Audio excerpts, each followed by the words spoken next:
Chekhov's gun is a dramatic principle which requires that every element of a narrative be necessary and irreplaceable, and that everything else be removed. This is indeed some sage advice from one Anton Chekhov.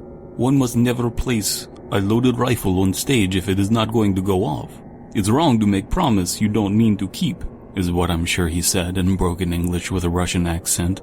However, there's no deeply held dramatic principle I'm not willing to subvert. As in the world in which I inhabit, it's important to keep things down to earth and to never telegraph one's punches.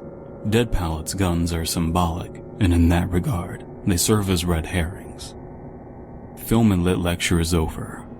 It's time to read, class, but since you all have a tendency to stumble over your words, I'll do the honors. The sign hung in our kitchen for as long as I could remember, along with a myriad of other inspirational quotes. My mom was a firm believer that a joyful saying could turn a bad day into a good one. I had a lot of bad days growing up, but the only saying that ever changed my mood was also the simplest. We do love in this house. It was true to an extent. My mom did her best with the hand she was dealt. She always made sure we went to bed with full stomachs, and we were always treated properly. It always got bad when Mom would bring her boy of the week home, though. They were always drunk and screaming obscenities. Each and every last one. They would yell at me and my siblings, scare us, and make us cry. Luckily, their hands were always bound with rope, or else they'd be taking swings at us. I didn't understand why Mom never put tape across their mouths, though. But it didn't really matter, because before they knew what was what, Mom would smack them unconscious. Food for another week. I didn't like it. Not one bit. But it's the way things were. And when we were eating, no, devouring them. I'd look up at that sign and think of the irony of it. Sure, we do love in this house, but we do hate even better. Tokarev Makarov, PSM.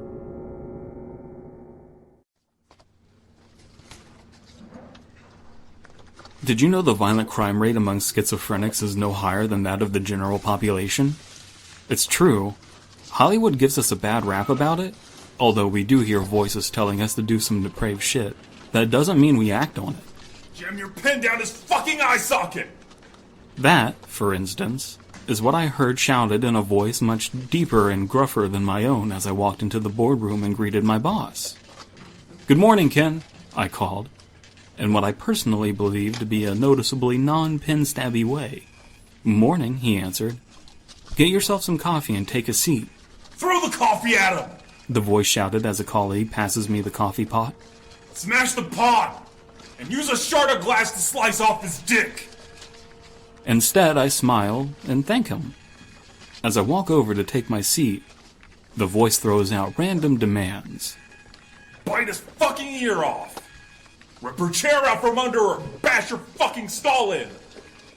As I sit down, it stops demanding things and starts laughing obnoxiously.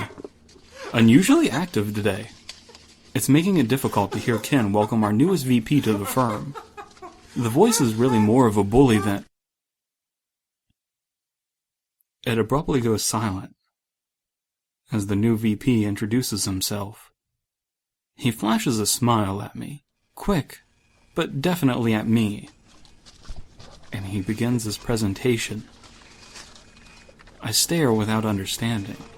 His face is so unfamiliar, but I know his voice all too well.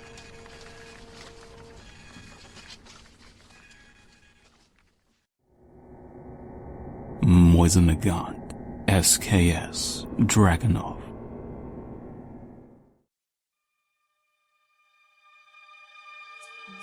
The cashier swipes my items across the scanner as I stare at the floor. I find it easiest to get through my anxiety by avoiding eye contact with other people. That's why I only go shopping at night. Fewer people to avoid. "Did you find everything okay?" she asked casually. "Mm-hmm," I mumbled to the floor.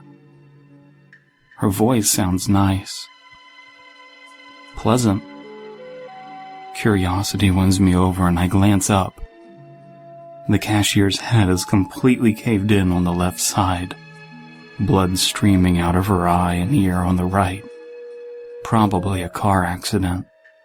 I snap my gaze back down towards the floor and I feel vomit in the back of my throat.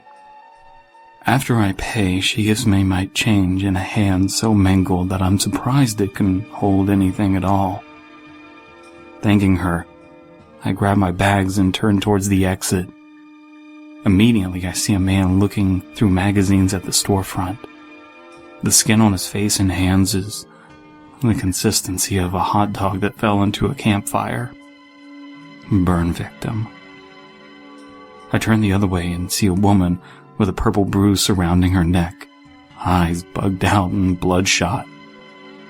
Death by hanging. I rush out the door as fast as I can. In my car, I finally catch my breath as I lean my forehead on the steering wheel. Eventually, I look up and see a familiar reflection in the review mirror. My head is blown open in the back. Gunshot victim. Why did I ever wish for the power to see how people die?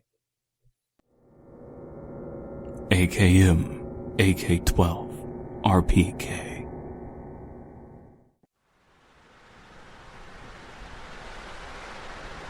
The loud whirring of the motor and the crashing water made it hard to sleep on the boat. Jen was exhausted, but could not find rest. She yawned, hoping they would reach their destination soon. The possibility of a new treasure made her heart pound. Her thumb rubbed her anklet, a trophy from her last discovery. "We're here." Jen readied herself, glancing at the still waters. The shockingly clear ocean glistened like diamonds in the high sun. Small scintillating waves gently rising and falling. The smell of salt filled her nostrils. It was time to see what all the fuss was about. Oxygen tank on, lifeline secured, and Jen was in the water. The soft ridges down below, she could see something bright and shining. Deep she went, after the bright thing so far below. 50% oxygen. Strange, Jen thought, for it did not seem like she had been swimming that long. But the bright thing seemed much closer. She could make out the ridges and bumps. Just a little bit more. 25% oxygen. How had she swam this deep and not noticed? Jen knew she had to turn back. The bright thing was calling her. Where was her lifeline? 10% oxygen.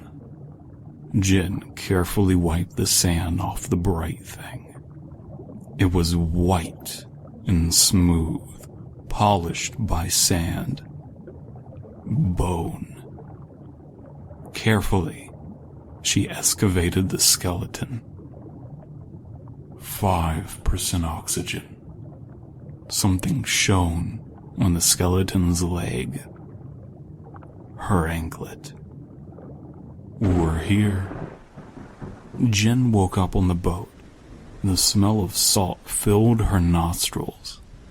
She looked down into the clear, still waters and saw something bright and shining.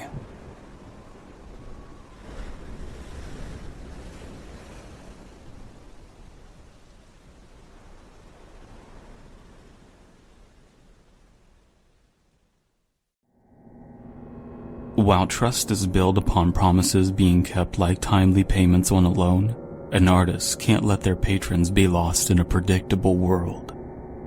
I rather like having a gun on stage. It makes being lied to easier to swallow.